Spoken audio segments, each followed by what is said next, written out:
Well, you're just like a demon from another planet who's so unlike me that I don't even have to worry about it. And that's a very convenient answer, but it's not true. Many of the people, not all, many of the people who were involved in the Nazi atrocities were perfectly ordinary people. They were just like you. And you think, no, I wouldn't do that. It's like, that's not what the evidence suggests. The evidence suggests that the vast majority of people in Nazi Germany went along with it.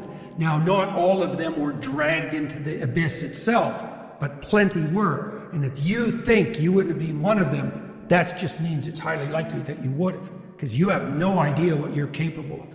There's a great book about that. It's a terrifying book called Ordinary Men. And it's about the initiation of a police battalion from Germany who went to Poland after the Germans marched into Poland. Now, these were ordinary men. They were policemen, middle-aged, who had grown up before the Nazi propaganda mill got going. Okay, so they weren't indoctrinated Nazis from like the time they were 4. They're just ordinary middle-class guys.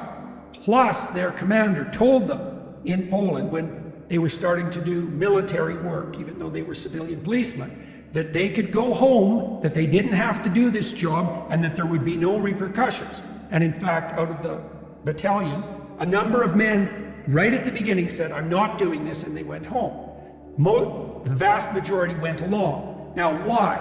Okay, so now these policemen are in Poland, and they've been told a story, which is that, Germany's at war, and the reason for that is that evil Jews have conspired up a conspiracy, and they've united the Western world against us, and they're a fifth column within the country, and your patriotic duty is to root them out now that we're in Poland, and you're saving the fatherland, and there's going to be dirty work associated with it, and do you really want to leave all that to your compatriots, your companions, your guys?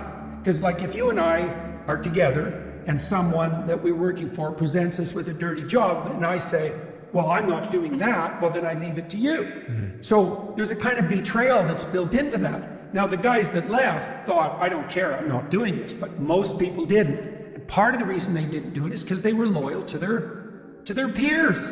By the end of this, which took months, these guys were taking naked pregnant women out into the middle of fields and shooting them in the back of the head. And becoming violently ill because of doing so, and tearing themselves into shreds internally. Like sick at heart, but doing it. And it's a terrible thing to look at. And I started looking at that it's 40 years ago now. It's shocking. And so what did I discover? Well, I discovered a lot of things. I discovered that the road to totalitarian hell and atrocity is paved with lies. Like lies are the pathway to hell. Really. Like practically and metaphysically. And so one of the things I decided, and this was in 1985, was that I was going to stop lying.